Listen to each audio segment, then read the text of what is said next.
आज 9th of December है and कल 8th ऑफ दिसंबर भी था, तो कल वाला जो न्यूज़पेपर था वो वीडियो नहीं आई थी। आज के में दोनों टॉपिक के कुछ इंपॉर्टेंट जो भी आर्टिकल्स वगैरह थे वो हम कवर करने की कोशिश करेंगे। 8th नवंबर का भी आर्टिकल्स आएंगे और 9th नवंबर के भी आएंगे। 2-3 टॉपिक तो कॉमन है, मैं आपको दिखा भी दूंगा। जो जो चीज़ें कॉमन थी वो एक ही जगह पर उनका टाइटल करके वी कैन प्रोसीड। तो स्टार्ट करते हैं हम लोग अपना आज का द हिंदू का एनालिसिस। प्रणाम देवियों और सज्जनों, the Hindu newspaper analysis video में 3 कलर के आपको हाइलाइट्स मिलेंगे। सैफरन कलर का मतलब हो कि उस टॉपिक को डिटेल में एक्सप्लेन किया गया है। येलो कलर का मतलब हो कि वो एडिटोरियल्स है। और ग्रीन कलर का मतलब है कि ये सिर्फ हेडलाइंस ही है, इसको सिर्फ हेडलाइन को रीड करके इग्नोर कर देना है, इसके डेप्थ में जाने की ज़रूरत नहीं है। सीक्वेंस इस तरीके से होने वाला है, पहले हम लोग प्रीवियस डे के टॉपिक को रिवाइज करेंगे, फिर हम लोग 2 मिनट लगाएंगे और सारी हेडलाइंस को रीड करेंगे, जिसमें हम लोग मेजर टॉपिक्स की, एडिटोरियल्स की और जो ग्रीन वाली हेडलाइंस है सबके थ्रू गो थ्रू करेंगे। यहाँ पर हम लोग ग्रीन हेडलाइंस को हल्का सा 1-2 मिनट का टाइम दे करके एक्सप्लेन भी कर देंगे। देन हमारा टाइम आएगा मेजर न्यूज़ जो है उनको एक्सप्लेन करने का। इसमें we will be covering the topic in detail. तो जो टॉपिक सैफरन कलर में होंगे इनको डिटेल में पढ़ेंगे, फिर हम लोग एडिटोरियल्स को एग्जाम पॉइंट ऑफ व्यू से पढ़ेंगे। आपको नोट्स वगैरह बनाने की ज़रूरत नहीं है।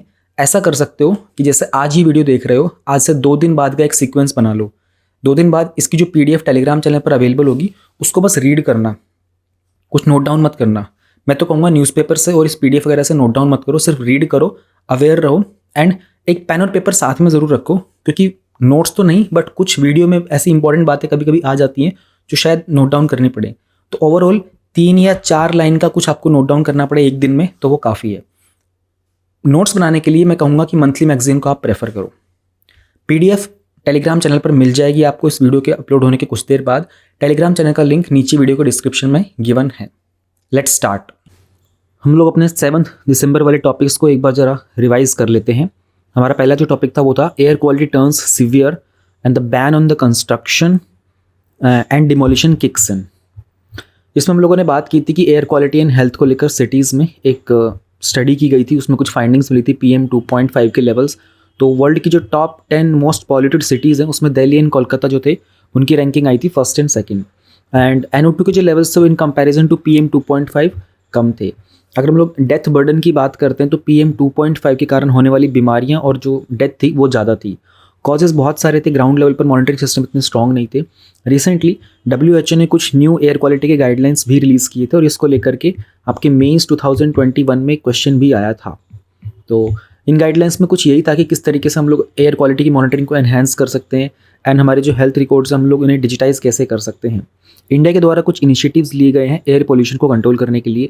System of air quality and weather forecasting research, इसको शॉर्ट में बोलते हैं SAFAR portal. Air quality index है, एक ग्रैप भी है, GRAP NCR रीजन के लिए है। BS4 से हम लोगों ने डायरेक्ट जंप किया था BS6 पे। इलेक्ट्रिक व्हीकल्स के लिए काफ़ी प्रमोशन किया जा रहा है। दिल्ली जैसे सिटीज़ में ऑड इवन पॉलिसीज़ को इम्प्लीमेंट किया गया था पहले।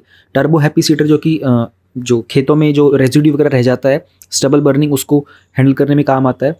एयर क्वालिटी मैनेजमेंट के लिए एक नया कमीशन बनाया गया था।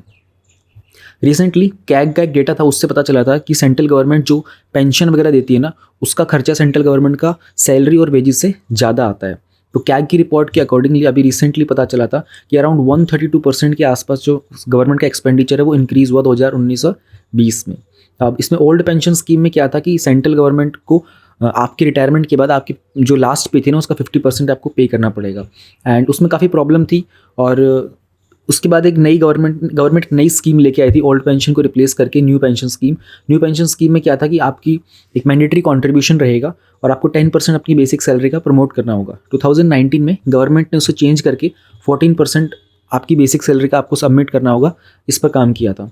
हम लोगों ने दोनों जो ओल्ड पेंशन स्कीम और न्यू पेंशन स्कीम है इनको कंपेयर भी किया था। ये टॉपिक हम लोगों ने एक्चुअल में नवंबर में भी कवर किया था, जिस पर काफ़ी सारे एडिटोरियल्स आए थे। देन हम लोगों ने बात की थी कि रिसेंटली एक स्टडी की गई थी जहाँ पर पता चला था कि इंटरनेट यूजर्स में जो विमेन हैं दे आर अराउंड 1/3।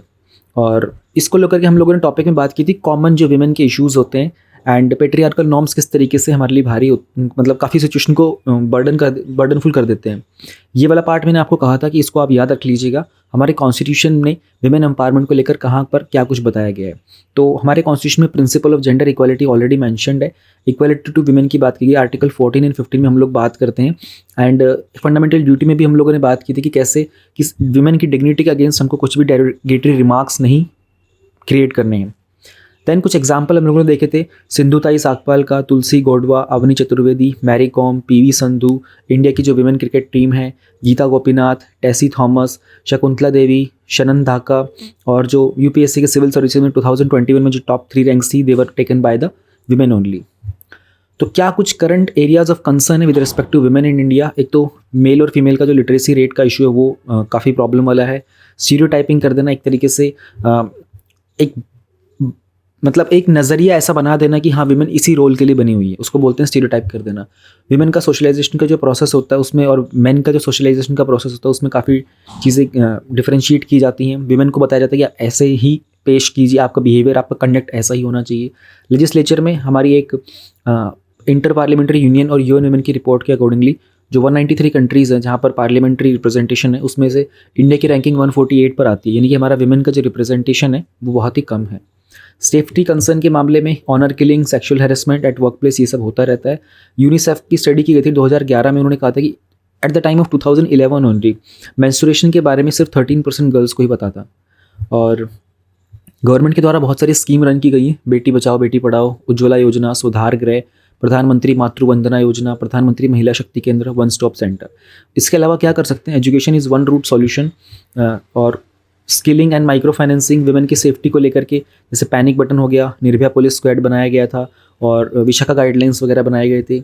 एंड उसके बाद कुछ स्पेसिफाइड एक्शंस लिए गए थे लोवेस्ट लेवल ऑफ गवर्नेंस पर भी। स्वागतम नंदिनी मध्य प्रदेश में किया गया था, नन्हे चिन्ह हरियाणा में किया गया था। एजुकेशन में विमेन के लिए ई गवर्नेंस ऐसे पोर्टल्स के थ्रू हम लोग इंसेंटिव्स प्रोवाइड कर सकते हैं। रूरल लेवल में हम लोग उनको बेसिक कम्युनिटीज़ में सर्विस प्रोवाइड कर सकते हैं ताकि उनका हाउस होल्ड बर्डन कम हो जाए। एंड एक जो बहुत ही अच्छा कीवर्ड मैंने बताया था आपको, women development to women led development.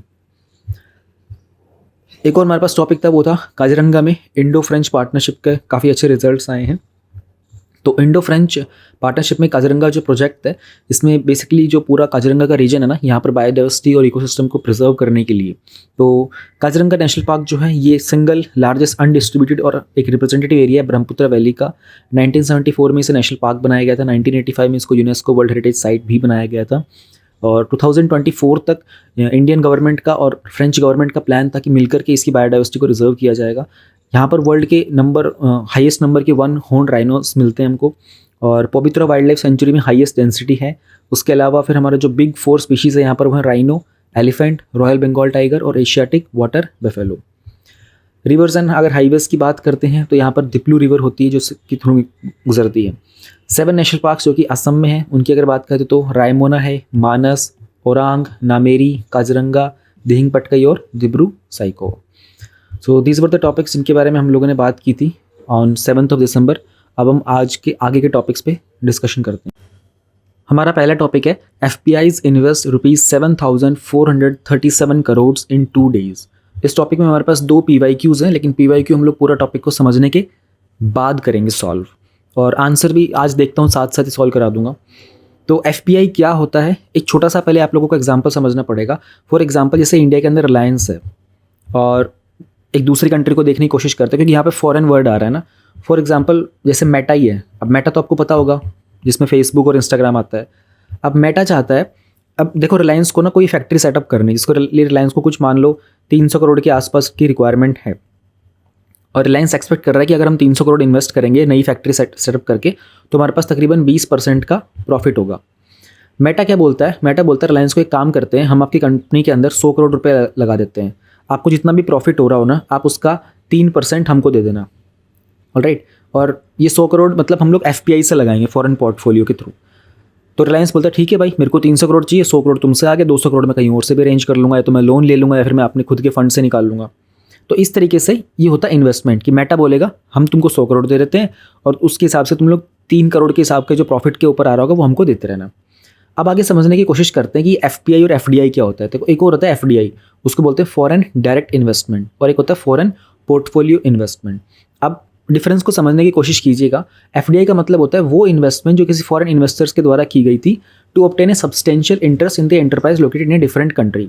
Different country से मतलब सीधा फॉरेन वर्ड से आ रहा है, और यहाँ पर जो इन्वेस्टमेंट किया जा रहा है ना FPI के अंदर, ये किया जा रहा है आपके फाइनेंशियल एसेट के अंदर, है ना। जैसे आपके स्टॉक्स में इन्वेस्टमेंट कर दिया, आपके बॉन्ड में इन्वेस्टमेंट कर दिया। अब यहाँ पर इन्वेस्टर का रोल होगा, ये एक एक्टिव इन्वेस्टर, ये पैसिव इन्वेस्टर। ये डायरेक्ट इन्वेस्टमेंट होगी, ये इनडायरेक्ट होगी। एफडीआई के अंदर जिसने इन्वेस्ट किया, फॉर एग्जांपल अगर फेसबुक रिलायंस के अंदर एफडीआई करेगा तो फेसबुक का कंट्रोल होगा अपनी इन्वेस्टमेंट के ऊपर। बट अगर फेसबुक रिलायंस के अंदर एफपीआई इन्वेस्टमेंट करता है तो उसका कंट्रोल बहुत कम होता है। एफडीआई अक्सर लॉन्ग टर्म के लिए की जाती है और एफपीआई जो होती है वो शॉर्ट टर्म के लिए की जाती है। एफिशिएंसी की बात करते हो, ज़्यादा एफिशिएंट होती है क्योंकि लॉन्ग टर्म के लिए की गई है। एफपीआई एफिशिएंट नहीं होती क्योंकि शॉर्ट टर्म के लिए की गई है। और ये जो एफडीआई की जाती है ना, ये की जाती है जनरली फिजिकल एसेट के ऊपर। फिजिकल एसेट का मतलब जैसे कि हम लोगों ने बात की थी ना, अगर रिलायंस को कोई अपनी फैक्ट्री सेटअप करनी है तो रिलायंस एक फिजिकल एसेट क्रिएट कर रहा है, बट रिलायंस बोलता है कि मेरे को अपने शेयर के अंदर ही कुछ चेंजेस करने हैं, और एफपीआई बोलता है कि ठीक है हम आपके शेयर के अंदर यानी कि फाइनेंशियल एसेट में चेंजेस किए जा रहे हैं, हम आपके बॉन्ड्स में कर रहे हैं, आपकी सिक्योरिटीज़ में कर रहे हैं, उसको बोला जाएगा एफपीआई, फाइनेंशियल एसेट में। एंट्री और एग्जिट जो होती है काफ़ी डिफिकल्ट होती है एफडीआई की, क्योंकि लॉन्ग टर्म की होती है और फिजिकल एसेट में होती है, तो कोई आसानी से पैसा पहली बात तो इन्वेस्ट भी नहीं करेगा, तो एंट्री डिफिकल्ट है। और वंस अगर आपने पैसा इन्वेस्ट कर दिया क्योंकि आपने फिजिकल एसेट में किया था तो उसको निकाल पाना बड़ा मुश्किल होता है, क्योंकि प्रोजेक्ट को सेटअप होने में टाइम लगता है, फिर प्रोजेक्ट को स्टार्ट होने में, फिर एग्जीक्यूट होने में, फिर प्रॉफिट गेन होने में, फिर अमाउंट ट्रांसफर होने में। It's a long and very difficult thing. फिर इसके कारण फंड्स का ट्रांसफर भी होता है, टेक्नोलॉजी भी आती है। अब मान लो अगर फेसबुक जो है वो रिलायंस में एफडीआई करेगा ना, तो फेसबुक क्या बोलेगा, हम आपको पैसा भी देंगे और आपको टेक्नोलॉजी भी देंगे एस्टैब्लिश करने की, एंड दूसरे रिसोर्सेज भी देंगे। बट जब बात की जाती है ना एफपीआई की, तो सिर्फ और सिर्फ कैपिटल ही आएगा, यानी कि इन्वेस्टमेंट, यानी कि सिर्फ पैसा ही आएगा। रिस्क में की बात करते तो सिंस ये लॉन्ग टर्म था, एंट्री एग्जिट डिफिकल्ट होती, तो ये स्टेबल भी माना जाता और ये फिजिकल एसेट में था।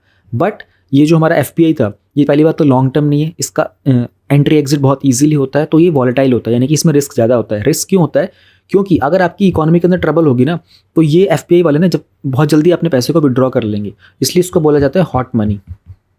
ध्यान रखना, UPSC can ask A question like this कि हॉट मनी किसको बोला जाता है, एफडीआई को या फिर एफपीआई को, तो आपको याद रखना होगा एफपीआई को बोला जाता है हॉट मनी। अब कुछ और चीज़ें समझने की कोशिश करते हैं। 2014 में कुछ रेगुलेशंस आए थे कि हम लोग फॉरेन पोर्टफोलियो की इन्वेस्टमेंट्स को कैसे रेगुलेट करेंगे, एंड सेबी ने, जो कि हमारा security exchange board of India, उन्होंने 2019 में कुछ रेगुलेशंस में चेंजेस भी किए थे। और एफपीआई को मैंने वजह से बताया हॉट मनी भी बोलते हैं। एफपीआई हमारी कंट्री के कैपिटल अकाउंट में ऐड किया जाता है, जिसको हम लोग बैलेंस ऑफ पेमेंट में शो करते हैं। अच्छा, ये जो टॉपिक है ना balance of payment, capital account, current account वाला, ये भी मैं एक दिन डिस्कस करूंगा प्रोबेबली अगले 3-4 दिनों में, क्योंकि ये बहुत लोगों को कंफ्यूज करता है, and this is one of the most difficult topic in economy.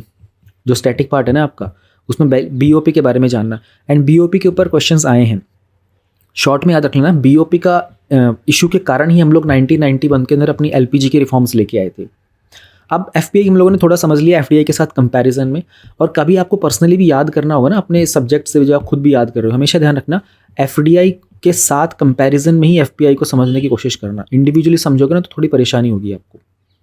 तो डेफिनेशन भी देख लेते हैं दोबारा से। एफपीआई बेसिकली वो सिक्योरिटीज़ या फिर दूसरे फाइनेंशियल एसेट्स होते हैं जो कि किसी फॉरेन इन्वेस्टर्स के द्वारा होल्ड किए जाते हैं। यानी कि वो फॉरेन इन्वेस्टर कौन हो गया, मान लो फेसबुक हो गया, मेटा हो गया, उसने दूसरे जो रिलायंस के कुछ फाइनेंशियल एसेट्स को अपना होल्ड करके रखे, क्योंकि उसने कहा कि मैं तेरे को पैसे दे देता हूँ और मैं तेरा इतने बॉन्ड्स वगैरह अपने ऑन कर लेता हूँ इस तरीके से। एक्चुअल में इसमें डायरेक्ट ऑनरशिप होती है, ये डायरेक्ट ऑनरशिप नहीं होती, डायरेक्ट ऑनरशिप नहीं होती एफपीआई के अंदर। एफपीआई में क्या क्या आएगा, बॉन्ड्स आएंगे, म्यूचुअल फंड्स आएंगे, ईटीएफ भी आते हैं, एक्सचेंज ट्रेड फंड को ईटीएफ बोलते हैं। देखो ये जो अमेरिकन डिपॉजिटरी रिसिप्ट्स होती हैं और जो ग्लोबल डिपॉजिटरी रिसिप्ट्स होती है ना, इनकी डेफिनेशन में मत जाना। इस तरह की जो फाइनेंशियल एसेट्स की डेफिनेशन होती है ना, वो इंडिया स्पेसिफिक जो होंगे ना, उनको जरूर याद रख लेना। जैसे कमर्शियल पेपर हो गया, टी बिल्स हो गया, म्यूचुअल फंड क्या होता है, बॉन्ड्स क्या होते हैं, है ना, मसाला बॉन्ड्स क्या होते हैं, जो चीज़ें इंडिया स्पेसिफिक है ना, उनकी डेफिनेशन आपको पता होना चाहिए। यूएस के अंदर कोई चीज़ है, यूएस में इतना आपको पता होना चाहिए कि अगर हमारे यहाँ पर फॉरेन एक्सचेंज किया जा रहा है तो उसमें क्या कुछ रेट्स वगैरह होते हैं, एक्सचेंज कैसे किया जाता है, फ्लोटिंग रेट क्या होते हैं, और बेसिक चीज़ें। यूएस का कोई पर्टिकुलर एक बॉन्ड है, उनका डिपॉजिटरी रिसीट है, वो क्या है, कितने दिन का होता है, उसमें इंटरेस्ट मत लेना। तो डिफरेंस हम लोगों ने समझा। एफपीआई के फ़ायदे क्या होते हैं, accessibility to the international credit. Credit का मतलब यहाँ पर लोन वगैरह से होता है। जब फॉरेन इंटरनेशनल से अगर कोई हमारे पास कोई लोन दिया जाता है, उसको हमको एक्सेस मिल जाता है, तो आपके पास ज़्यादा पैसा आ सकता है फॉरेन कंट्रीज़ से, यानी कि आपको इक्विटी इन्वेस्टमेंट के ऊपर ज़्यादा रिटर्न भी मिलेगा। फिर increase the liquidity of domestic capital market. हमारी कंट्री के अंदर अगर बाहर से पैसा आएगा तो हमारी कंट्री के अंदर भी पैसा इंक्रीज होगा ना, यानी कि हमारा जो कैपिटल का मार्केट था, कैपिटल मतलब यहाँ पर देखो, कैपिटल वर्ड का मतलब ना इन्वेस्टमेंट भी होता है और कैपिटल वर्ड का मतलब मनी भी होता है, तो आपको सिचुएशन के अकॉर्डिंगली इसका मीनिंग निकालना पड़ेगा। अब हमारी कंट्री के अंदर अगर मान लो बाहर से 100 करोड़ आ रहे हैं तो हमारे पास लिक्विडिटी इंक्रीज हो गई है, ऑलराइट, तो हमारी इन्वेस्टमेंट को और फर्दर हम लोग फाइनेंस कर सकते हैं। अब इन्वेस्टर को भी कॉन्फिडेंस रहेगा कि भाई हमारी कंट्री के अंदर जो फाइनेंशियल सिक्योरिटीज़ हैं वो काफ़ी अच्छे से परफॉर्म कर रही हैं, तो और पैसा भी देते हैं। Promotes the development of equity markets. अब एक कंपनी तो आ गई, मान लो फेसबुक लेके आ गई पैसा, है ना, इंडिया में, फिर दूसरी कंपनी अमेजोन भी लगा देती है पैसा, तीसरी मान लो गूगल भी लगा देती है, और सऊदी अरामको जो कंपनी वो भी पैसा लगा देती है ना, कोई रशिया कंपनी पैसा लगा देती है। जब मल्टीपल कंट्रीज एक जगह पर पैसा लगाना स्टार्ट कर देती है ना, तो कंट्री के ऊपर थोड़ा कॉन्फिडेंस आ जाता है ना। अब इनमें आपस में कंपटीशन होना स्टार्ट हो जाएगा कि हम लोग में से कौन कौन अच्छी टेक्नोलॉजी प्रोवाइड कर सकता है, किसके फाइनेंशियल एसेट्स की सिक्योरिटी ज़्यादा है, कौन लंबे टर्म तक अपने पैसे को इन्वेस्ट करके रखेगा। और जहाँ इन्होंने पैसा लगाया है, फॉर एग्जाम्पल किसी ने रिलायंस में लगाया, किसी ने टाटा में, किसी ने अदानी में लगाया, किसी ने महिंद्रा में इन्वेस्ट कर दिया इंडिया में, है ना, अलग अलग कंपनीज़ के अंदर। अब ये जो कंपनीज है इंडिया वाली, ये सब भी कोशिश करेंगी अपनी परफॉर्मेंस को बेहतर करने के लिए, ताकि हमारे यहाँ पर ये पैसा टिका रहे लॉन्ग टर्म तक। तो एफडीआई में और एफपीआई के अंदर जो बेसिक डिफरेंसेस थे हम लोगों ने देख लिए थे। दोनों के दोनों बहुत इंपॉर्टेंट सोर्स होते हैं एक किसी भी कंट्री के अंदर फंडिंग के। एफडीआई की जाती है किसी फर्म के द्वारा या किसी इंडिविजुअल के द्वारा एक कंट्री के बिजनेस इंटरेस्ट में, जो कि दूसरे कंट्री से आता है। एफडीआई के अंदर इन्वेस्टर डायरेक्ट बिजनेस में इंटरेस्ट लेता है। और फॉरेन एक्सचेंज के रिजर्व्स क्या होते हैं, अब सेंट्रल बैंक क्या करता है ना, कुछ एसेट्स को होल्ड करके रखता है फॉरेन करेंसीज में। जैसे हमारे सेंट्रल बैंक के पास ना कुछ पैसा होगा जो यूरो करेंसी में होगा, ब्रिटिश पाउंड स्टर्लिंग में होगा, है ना, चाइनीज़ युआन में होगा, और जापानीज़ करेंसी में होगा, डॉलर के अंदर होगा, गोल्ड में भी होता है। वो पैसा जो हमारे बैंक के पास रखा हुआ है ना, उसी को बोलते हैं foreign exchange reserve.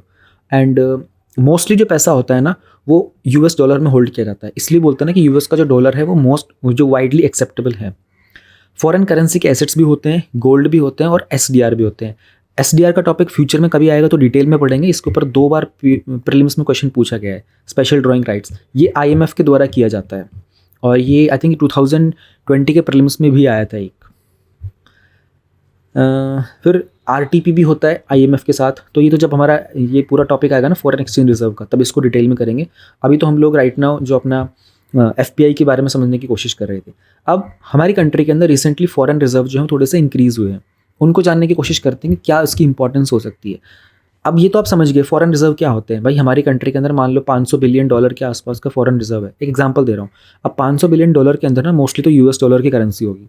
US dollar होगा, फिर ब्रिटिश का होगा, चाइनीज़ होगा, है ना, जापानीज़ होगा, और फ्रांस की इकॉनमी होगी, यूरो में होगा, कुछ गोल्ड में भी होगा, कुछ एसडीआर में होगा, ये सारा। तो एक कंट्री के पास जब इतना सारा फॉरेन रिजर्व होता है, उसका बेनिफिट क्या होने वाला है।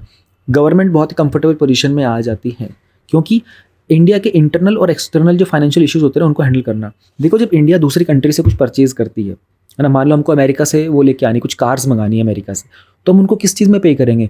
अब अमेरिका के अंदर तो यूएस डॉलर चलता है, तो इंडिया क्या करेगा, अपने फाइनेंशियल रिजर्व से वो डॉलर उठाएगा और अमेरिका को दे देगा कि ये लो भाई, आपको हम $100 बिलियन दे देते हैं और हमको इतनी कार्स दे दो। अब उन कार्स का हम क्या करते हैं, हमारे ऊपर होता है। तो इंडिया के पास जितना ज़्यादा फॉरेन एक्सचेंज रिजर्व रहेगा ना, इंडिया उतनी मल्टीपल कंट्रीज़ के साथ ट्रेड आसानी से कर पाएगा, कॉन्फिडेंस में रहेगा। जैसे मान लो कल को भगवान न करे ऐसा हो, लेकिन वर्ल्ड वॉर 3 हो जाता है। वर्ल्ड वॉर 3 लोग कह रहे हैं रशिया और यूक्रेन वाला होता है। वर्ल्ड वॉर का मतलब ये होता है कि 2 कंट्री से आपस में वॉर करती है, उसी को वर्ल्ड वॉर बोलते हैं, और लंबे समय तक चलता भी है वो। फिर अभी हालांकि मैं अपने लेवल पर मुझे लगता नहीं कि वर्ल्ड वॉर कहना चाहिए, लेकिन बहुत सारे एक्सपर्ट इसको वर्ल्ड वॉर ही बुला रहे हैं। पर आगे कल को और इमरजेंसी आ जाती है, भगवान न करे ऐसा हो, लेकिन ऐसा आ जाती है, तो कंट्रीज़ क्या करेंगी, अपने अपने रिजर्व्स के ऊपर काम करेंगी। हर कंट्री तेल को सेव करने की कोशिश करेगा, ऑयल को। हर कंट्री के पास ना अपने अपने रिजर्व, जैसे हमारी इंडिया के अंदर भी ना ऑयल के रिजर्व बनाए हुए हैं। वो ज़मीन में खोदे जाते हैं बड़े बड़े, और पत्थरों के अंदर वो रिजर्व बनाया जाता है ताकि ऑयल उसमें से लीक भी ना करे। तो हर कंट्री चाहे, क्योंकि वॉर के टाइम पर ना बहुत सारा फ्यूल चाहिए होता है, जितने भी फाइटर जेट्स होते हैं, शिप्स होते हैं, और जो दुनिया भर के व्हीकल्स के लिए, तो ऑयल सब रिजर्व करना चाहते हैं। उस टाइम पर जो कंपनीज ऑयल को प्रोड्यूस करती है ना, उनमें आपस में बहुत कंपटीशन हो जाता है, तेल बहुत महंगा हो जाता है। अब इंडिया को उस टाइम पर मान लो सऊदी अरेबिया से ऑयल परचेज करना होगा, तो इंडिया सऊदी अरेबिया को किस चीज़ में पे करेगा, इमरजेंसी का टाइम है, तो इंडिया कोशिश करेगा कि हम लोग अपने जितना हमारा फॉरेन रिजर्व होगा ना, उसको फटाफट पे कर देंगे। इंडिया बोलेगा कि हमसे रुपी ले लो, सऊदी अरेबिया बोलेगा भाई कल को वॉर के अंदर तुम्हारा इंडियन करेंसी डिस्ट्रॉय हो गया, मैं तुम्हारा रुपी लेकर क्या करूँगा, मुझे डॉलर में दो, मेरे को गोल्ड में दो। इसलिए फॉरेन रिजर्व्स ऐसे सिचुएशन के लिए भी रखे जाते हैं। तो जिस गवर्नमेंट के पास ज़्यादा फॉरेन रिजर्व्स होते हैं ना, बहुत कंफर्टेबल पोजीशन में होते हैं। क्राइसिस मैनेज करने के लिए बैलेंस ऑफ पेमेंट का पूरा टॉपिक जब समझेंगे ना, 2-3 दिन में करवाएंगे इसको भी। और रुपी अप्रिसिएशन, राइजिंग रिजर्व्स है, help rupee to strengthen against the dollar. जब आपकी कंट्री के अंदर रिजर्व ज़्यादा होंगे ना, तो आप अपने रुपी को भी स्टेबल कर सकते हो। कैसे कर सकते हो? इंपोर्ट एंड एक्सपोर्ट में चेंजेस करा करके। अगर इंडिया की तरफ से एक्सपोर्ट ज़्यादा होगा ना तो हमारे रुपये की वैल्यू भी इंक्रीज़ होगी। हमारे पास फॉरेन रिजर्व ज़्यादा होगा तो हम क्या करेंगे? रॉ मटेरियल खरीद सकते हैं। रॉ मटेरियल खरीद के लेके आएंगे, इंडिया में उसका फिनिश्ड गुड प्रिपेयर करेंगे और फिर उसको एक्सपोर्ट करेंगे। तो हम लोग इनडायरेक्टली अपने रुपये को भी स्ट्रॉन्ग कर सकते हैं।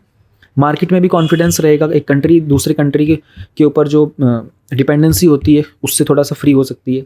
पॉलिसी मेकिंग के अंदर है ना, मॉनेटरी और बाकी जो एक्सचेंज रेट की पॉलिसीज़ होती हैं उनको किस तरीके से हम लोग मेंटेन करेंगे, स्टेबल करेंगे, उसमें भी हमको मदद मिलती है।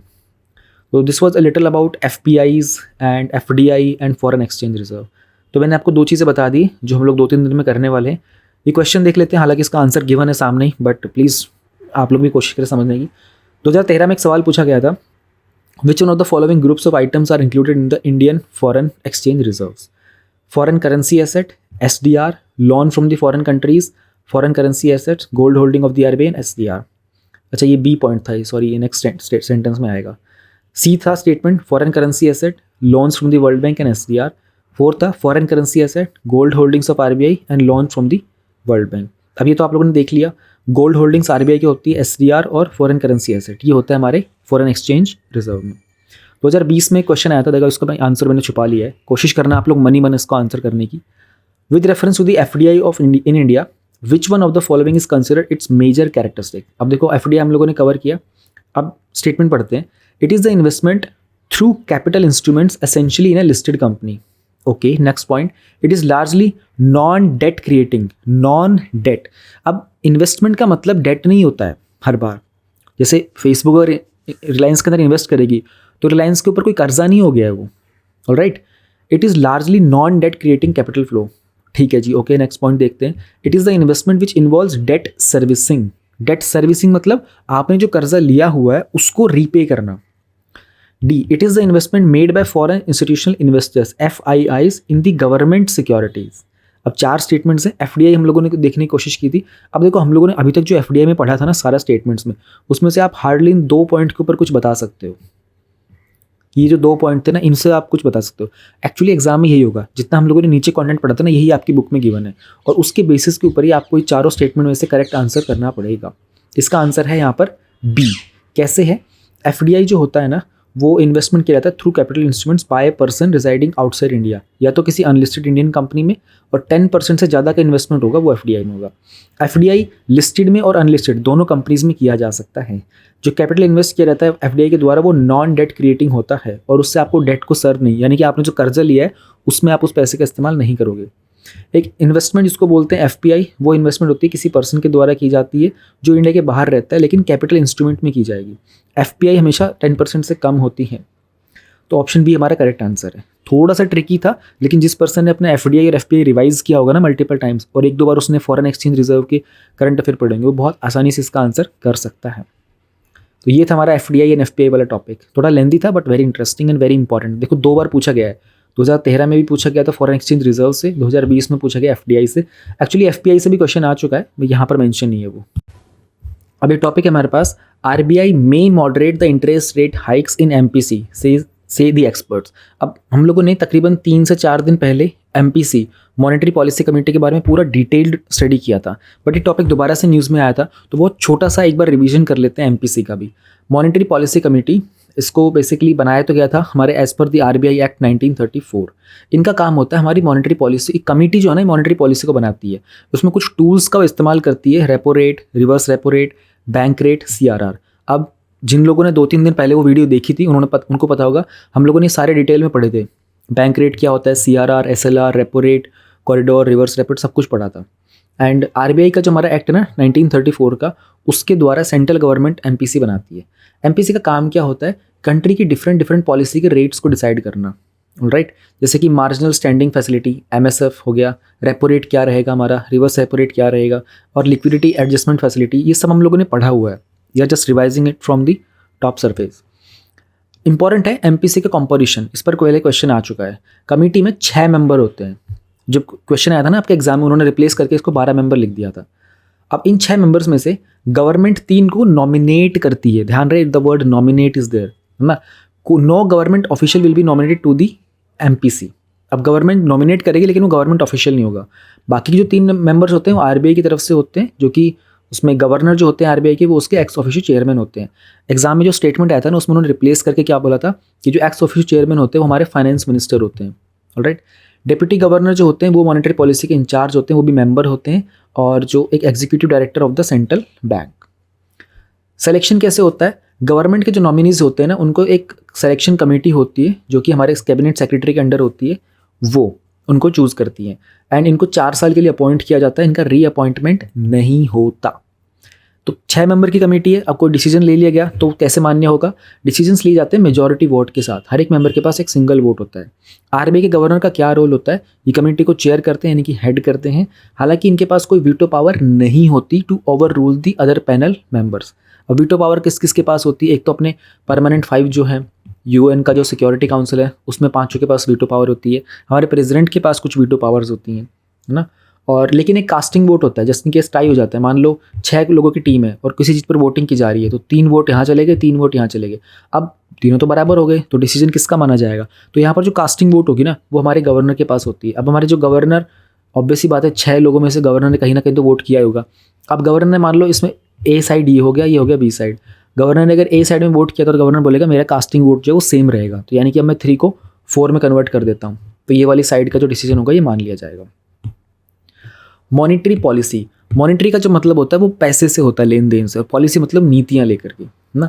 तो कंट्री के अंदर जितने भी मॉनिटरी रिसोर्सेज होते हैं ताकि हमारी कंट्री की जीडीपी ग्रोथ अच्छी हो सके, इन सबको हैंडल करने के लिए हम लोग मॉनिटरी पॉलिसी का काम करते हैं। इंटेंशन क्या है, मंशा क्या होती है हमारी मॉनिटरी पॉलिसी की, क्या अचीव करना चाहता है?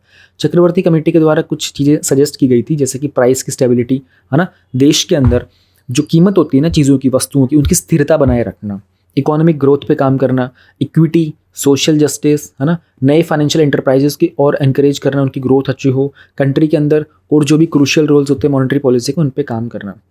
गवर्नमेंट ऑफ इंडिया कोशिश करती है जीडीपी के ग्रोथ रेट को इंक्रीज करने का, आरबीआई कोशिश करती है रेट ऑफ इन्फ्लेशन को नीचे मेंटेन करना। ये बहुत इंपॉर्टेंट स्टेटमेंट है, राइट। इतनी सी चीज़ से ना आप बहुत सारे क्वेश्चंस को सॉल्व कर पाओगे।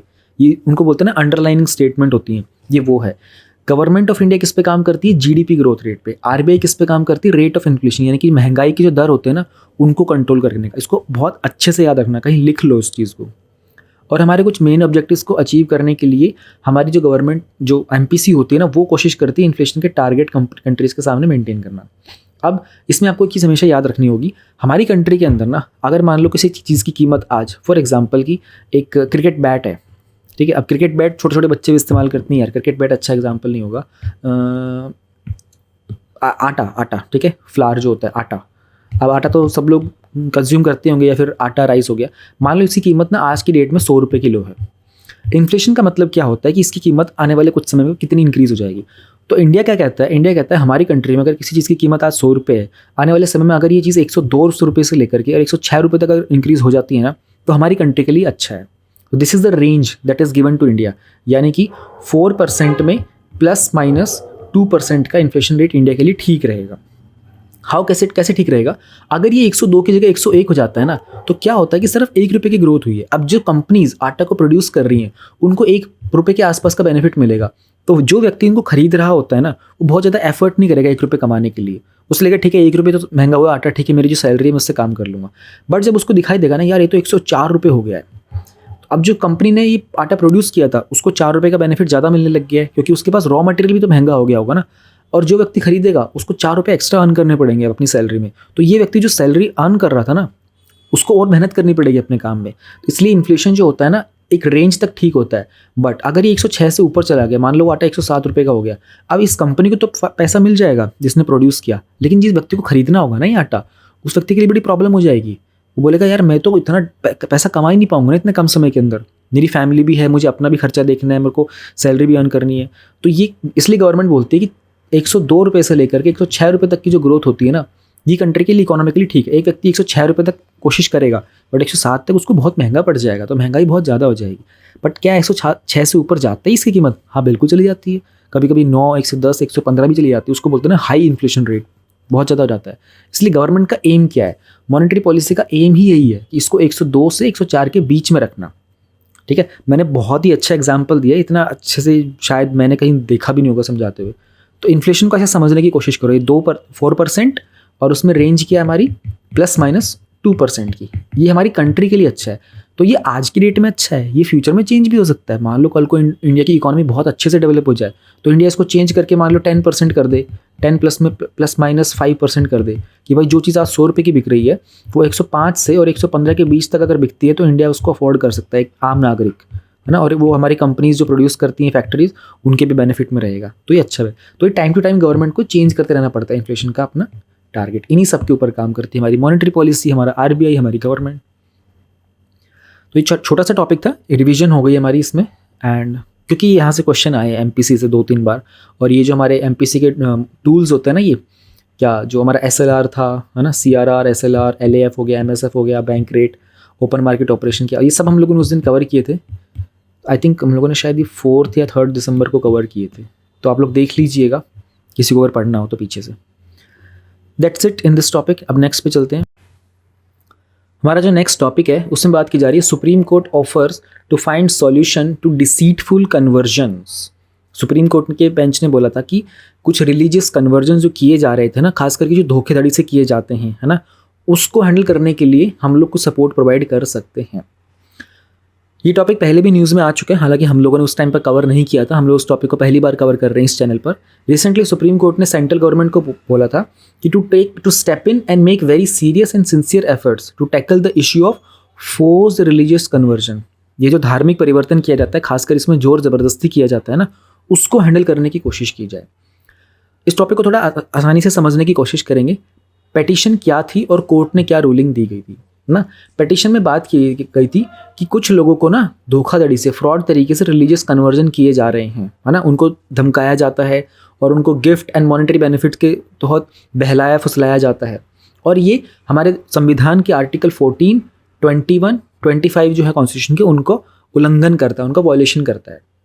अब इसमें बात की गई थी 1977 की एक कोर्ट की रूलिंग को लेकर के, जिसमें Rev Stanislaus versus state of Madhya Pradesh का केस था। सुप्रीम कोर्ट ने कहा था it has to be remembered that article 25 का क्लोज 1 वो कहता है फ्रीडम ऑफ कंसाइंस, है ना, of every citizen and not merely to the followers of one particular religion, and that in turn postulate that there is no fundamental right to convert another person to one's own religion.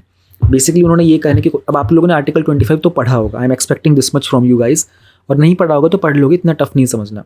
Freedom of conscience, ठीक है। अब आपकी खुद की जो conscience होती है ना, आपकी योरसेल्फ, आपकी चॉइस है, आप डिसाइड करोगे कि आप किस रिलीजन को फॉलो करना चाहते हो। ये हमारे कॉन्स्टिट्यूशन ने बोला है। पर उन्होंने साथ में ये बोला कि किसी दूसरे व्यक्ति के पास, यानी ए पर्सन जो है वो अपनी खुद का फ्रीडम, उसके पास अपनी फ्रीडम है of choosing the religion that he wants to follow, है ना। एक पर्सन बी है, बी इसको फोर्सफुली कन्वर्ट नहीं कर सकता। बी ये नहीं बोल सकता कि तू यही धर्म का पालन करेगा, तू या तो तू हिंदू ही रहेगा या मुस्लिम ही रहेगा या सिख ही रहेगा, ईसाई रहेगा। एक ही अपनी चॉइस है। हाँ, बी अपने पर्सनल लेवल पर डिसाइड कर सकता है कि बी को क्या बने रहना है। यही बात उन्होंने कहने की कोशिश की थी, you have the freedom of conscience. Supreme court की जो रूलिंग आई थी ना, उसमें उन्होंने सेंट्रल गवर्नमेंट के लिए कुछ डायरेक्शंस भी दी थी कि भाई इस तरह के जो कन्वर्जन होते हैं, खास करके जो गैर कानूनी हैं, जो इलीगल तरीके से होते हैं, जो फोर्सफुली किए जाते हैं, लोगों को बहला फुसला करके, धमका करके, उनको कंट्रोल करने के लिए आप कुछ स्टेप्स लीजिए। कोर्ट ने कहा था कि forced conversion is very dangerous and may affect the security of the nation and freedom of religion and conscience. क्योंकि अगर एक पर्सन पर्पसली किसी दूसरे को कन्वर्ट करने की कोशिश करता है ना, तो वो उसके धार्मिक सिद्धांतों को बदलने की कोशिश करेगा, है ना। तो जो सिटीजन्स को जो फ्रीडम ऑफ कंसाइंस दी गई ना, वो उसको भी नुकसान पहुंचाएगा। रिलीजियस कन्वर्जन क्या होता है? रिलीजन का मतलब होता है बिलीफ सिस्टम, है ना। एक व्यक्ति अपने खुद के जीवन के कंडक्ट को कैसा रखेगा, वो किस तरह के विचारों पे चलना चाहता है, वो अपने बिलीफ सिस्टम को फॉलो करता है, उसी को बोलते हैं रिलीजन। कन्वर्जन का मतलब होता है कि वो अपना एक पर्टिकुलर बिलीफ को चेंज करके उसको दूसरे में कन्वर्ट कर देगा। अब अगर वो अपनी इच्छा से कर रहा है तो कोई इशू नहीं है। कोई व्यक्ति अगर हिंदू है, अपनी इच्छा से मुस्लिम बनना चाहता है, कोई दिक्कत नहीं। कोई मुस्लिम है, क्रिश्चियन बनना चाहता है अपनी इच्छा से, कोई दिक्कत नहीं। कोई क्रिश्चियन है, हिंदू बनना चाहता है, कोई दिक्कत नहीं है। बट द मोमेंट आप किसी को फोर्स करते हो, जोर ज़बरदस्ती करते हो, धमकाते हो, फुसलाते हो, लालच देते हो, वो गलत है। वो आपको नहीं करना है। अपनी इच्छा से जिसको जो करना है वो करते रहें, है ना। जैसे कि इसमें बहुत सारे एग्जाम्पल भी थे, और उसमें क्या होता है कि आपकी रिलीजियस आइडेंटिटी को चेंज कर दिया जाता है, आपकी पहचान बदल जाती है। अब इंडिया के अंदर कुछ रिलीजियस लॉज भी हैं अलग अलग, है ना, पर्सनल लॉज जिनको हम बोलते हैं। हम लोगों ने यूनिफॉर्म सिविल कोड वाले टॉपिक में इस चीज़ को कवर भी किया था। ध्यान है, यूनिफॉर्म सिविल कोड हमारा आर्टिकल 44 में आता है, अंडर द DPSPs। तो हमारे कुछ हिंदू पर्सनल लॉज होते हैं, यानी कि वे लोग जो हिंदू धर्म का पालन करते हैं उनके लिए कुछ अलग से कानून है, जो मुस्लिम के लिए करते हैं, क्रिश्चियनिटी के लिए करते हैं, उनके अलग से कानून होते हैं। अब ये कानून भी उनके ऊपर फिर अलग तरीके से लागू होना शुरू हो जाते हैं। इसलिए गवर्नमेंट कहना चाह रही थी कि एंटी कन्वर्जन लॉज की हमको नीड क्या है। No right to proselytise. Proselytise का मतलब ही यही होता है कि आप किसी को कन्वर्ट करने की कोशिश करते हो, एक व्यक्ति को, from the one religion to another religion. इसको बोलते हैं प्रोसेलिटाइज। देखो कीवर्ड अच्छा है, ये अंग्रेजी का शब्द है, आम भाषा में आप इसका इस्तेमाल नहीं करते हो, लेकिन जब एग्जाम आएगा तो इस कीवर्ड का इस्तेमाल कर लेना। हमारे कॉन्स्टिट्यूशन के अंदर हर व्यक्ति को कुछ मूल अधिकार दिए गए हैं, fundamental rights to profess, practice and propagate, है ना। आप किसको मानते हो, किसकी प्रैक्टिस करते हो, क्या साधना करते हो, और आप क्या प्रचार करते हो, क्या प्रोपगेट करते हो, ये आपकी खुद की इच्छा है। आप इंडिविजुअल के पास राइट है, freedom of conscience and religion which can not be extended to constitute collective right to proselytise. आप इंडिविजुअल हो, एकमात्र व्यक्ति हो, आप डिसाइड कर सकते हो आपको क्या रिलीजन को फॉलो करना है। आप किसी दूसरे ग्रुप के लिए कलेक्टिवली आपके पास किसी और को कन्वर्ट करने का अधिकार बिल्कुल भी नहीं है। Now for the right to religious freedom, it belongs equally to the person who is converting and the individual sought to be convert. जो कन्वर्ट कर रहा है उसके ऊपर भी कुछ अधिकार हैं, और जो कन्वर्ट हो रहा है उनके भी अपने खुद के कुछ अधिकार होते हैं। तो जो कन्वर्ट हो रहा है उसके ऊपर ये जिम्मेदारी है कि वो किसी दूसरे के बहलाव फुसला में आके ना करे। जो कन्वर्ट कर रहा है उसकी ये जिम्मेदारी है कि किसी दूसरे को वो बहला फुसला करके कन्वर्ट ना करे। फ्रॉडुलेंट मैरिजेस, कभी कभी ऐसा देखा गया है कि लोग अपनी आइडेंटिटी को छुपा करके मिस रिप्रेजेंट करते हैं, है ना, और अपने रिलीजन को छुपा लेते हैं और गलत तरीके से शादी करने की कोशिश कर रहे होते हैं।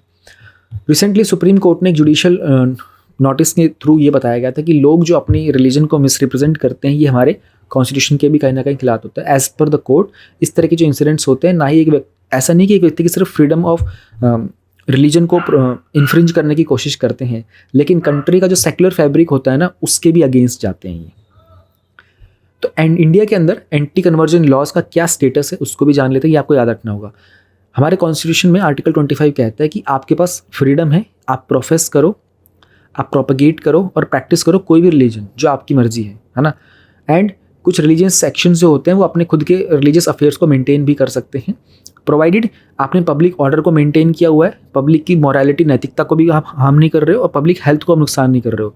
अगर आप इन 3 चीज़ों का कोई नुकसान नहीं कर रहे हो तो आप अपनी मर्जी से जिस भी रिलीजन को चाहो प्रोफेस, प्रैक्टिस करो और प्रोपगेट करो, एंड अपने खुद के अफेयर्स भी आप मैनेज कर सकते हो। नो पर्सन कैन फोर्स, किसी के ऊपर जोर जबरदस्ती नहीं करनी है विद रिस्पेक्ट टू कन्वर्जन, कि आप भाई इसी पर्टिकुलर रिलीजन को प्रैक्टिस करोगे, आप किसी के ऊपर जोर जबरदस्ती नहीं कर सकते। तो क्या कुछ एग्जिस्टिंग लॉज हैं? ऐसा कोई सेंट्रल कानून तो नहीं है, केंद्रीय कानून तो नहीं बनाया गया कि आप भाई इस पर्टिकुलर रिलीजियस कन्वर्जन को रेगुलेट करोगे। हालांकि 1954 से ही बहुत सारे ओकेजन पर प्राइवेट मेंबर के बिल्स इंट्रोड्यूस किए गए थे, लेकिन वो कभी पार्लियामेंट के द्वारा अप्रूव नहीं हो पाए थे। 2015 में लॉ मिनिस्ट्री ने कहा था कि पार्लियामेंट के पास इस तरह की लेजिस्लेटिव कॉम्पिटेंस नहीं है एंटी कन्वर्जन लेजिस्लेशंस को पास करने की। तो क्या दूसरे स्टेट्स में ऐसा होता है? ओवर द ईयर्स बहुत सारे स्टेट्स ने फ्रीडम ऑफ रिलीजन को लेकर के कुछ कानून वगैरह को पास करने की कोशिश की थी, जहाँ पर उन्होंने फोर्सफुल फ्रॉड और इंड्यूसमेंट का मतलब था लालच दे करके, बहका करके, और फ्रॉड मतलब धोखाधड़ी से, फोर्स मतलब जोर जबरदस्ती अगर कोई रिलीजियस कन्वर्जन करता है उनको रोकने के लिए कुछ स्टेट्स ने ऐसे कानून पास किए थे। जैसे कि 1967 के अंदर Odisha freedom of religion act आया था, 2003 में Gujarat freedom of religion act आया था, 2017 में Jharkhand freedom of religion act आया था, 2018 में Uttarakhand freedom of religion act आया था, और 2021 में जो मोस्ट रिसेंट था Karnataka protection of right to freedom of religion आया था। यानी कि ये स्टेट्स ने पास किए हुए हैं। लॉ मिनिस्ट्री ने कहा था कि भाई हमारे पास कोई ऐसी कॉम्पिटेंस नहीं है, हम नहीं कर सकते, और 2015 में ही कहा था लॉ मिनिस्ट्री ने। तो अगर हम एंटी कन्वर्जन लॉज लेके आते हैं, है ना, उसके क्या क्या इश्यूज हो सकते हैं? अनसर्टेन और वेग टर्मिनोलॉजी है ना, जैसे कि उन्होंने कहा मिस रिप्रेजेंटेशन, फोर्स, फ्रॉड, अल्योरमेंट, है ना। अब इन कीवर्ड्स का मिसयूज़ किया जा सकता है, इनको डिफाइन करना अपने आप में एक बहुत बड़ी चीज़ हो जाती है। How do you define them? ये जो टर्म्स हैं इसमें बहुत सारी एम्बिग्यूटीज़ हैं, यानी कि एम्बिग्यूटीज़ का मतलब हो कि एक की जगह 2-3 ऑप्शंस निकल रहे होते हैं, है ना, समझ में नहीं आ रहा, तो बहुत ब्रॉड टर्म्स होते हैं ये। एंटीथेटिकल टू माइनॉरिटीज़, जो अल्पसंख्यक होते हैं उन लोगों के लिए खास करके। जैसे कि दूसरा इश्यू है कि प्रेजेंट में जो एंटी कन्वर्जन लॉज है ना, इनका अक्सर फोकस किया जा रहा है prohibition of conversion to achieve the religious freedom. एक तरीके से इनको ऐसे रिप्रेजेंट किया गया कि प्रोहिबिट कर रहे हैं रिलीजियस कन्वर्जन को। हालांकि जो ब्रॉड लैंग्वेज है ना, by this prohibited legislation might be used by officials to oppress and discriminate against the minorities. हो सकता है कि जो अधिकारी वगैरह होते हैं वो इनका गलत इस्तेमाल करें। एंटीथेटिकल टू सेक्युलरिज्म, सेक्युलरिज्म तो आप लोग समझते ही होंगे। These laws may pose a threat to the secular fabric of India and the international perception of our society's intrinsic values and legal system. हो सकता है कि अंतर्राष्ट्रीय स्तर के ऊपर हमारे भारत की अलग तरीके से एक छवि बना दी जाए कि भारत के अंदर तो religious movement, religious profession, religious जो प्रोफेस किए जाते हैं रिलीजन वगैरह को, उसके ऊपर रोकथाम है, उसको बहुत सप्रेस किया जाता है, ऑप्रेस किया जाता है। और हो सकता है कि माइनॉरिटीज़ का अगेंस्ट इसको ज़्यादा इस्तेमाल किया जाए। माइनॉरिटीज़ के पास वो लेवल ऑफ एजुकेशन नहीं है, वो लेवल ऑफ अवेयरनेस नहीं होता है, तो इनका ऐसे गलत इस्तेमाल किया जा सकता है। कुछ और इंपॉर्टेंट पॉइंट्स देख लेते हैं। सुप्रीम कोर्ट के क्या जजमेंट्स थे मैरिज एंड कन्वर्जन को लेकर। हादिया जजमेंट आया था 2017 में। उन्होंने कहा था कुछ मैटर्स होते हैं, कुछ मामले ऐसे होते हैं जैसे ड्रेस का, फूड का, आइडिया का, आइडियोलॉजीज़ का, लव, पार्टनरशिप, ये सारे के सारे सेंट्रल एस्पेक्ट होते हैं एक व्यक्ति की आइडेंटिटी के, उसके पहचान के। ना ही स्टेट ना ही कोई कानून किसी व्यक्ति को बता सकता है कि आपकी चॉइस ऑफ पार्टनर क्या होगी, और एक व्यक्ति अपने पर्सनल लेवल के ऊपर क्या डिसाइड करेगा, इसमें जो सेंट्रल गवर्नमेंट या लॉ या फिर जुडिशरी का कोई रोल नहीं होगा। ये जो सिद्धांत है ना, right to marry a person of one's choice, ये आता है आर्टिकल 21 में। अब ये याद रखना भाई, इस पर मे भी कोई क्वेश्चन बन जाएगा, क्योंकि ऐसे क्वेश्चंस आते हैं कि ये वाला पर्टिकुलर चीज़ कौन से फंडामेंटल राइट के अंदर फॉल करेगी।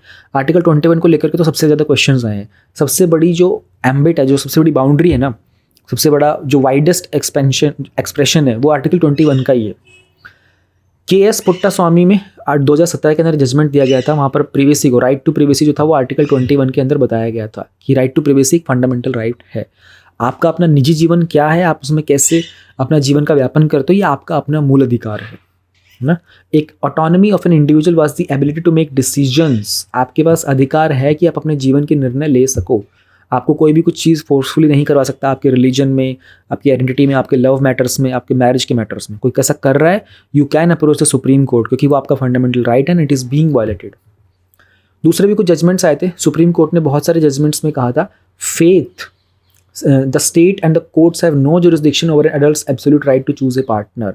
आपकी किस व्यक्ति के साथ आपकी शादी होगी, कौन आपका लाइफ पार्टनर होगा, उसके मामले में स्टेट का कोई रोल नहीं है।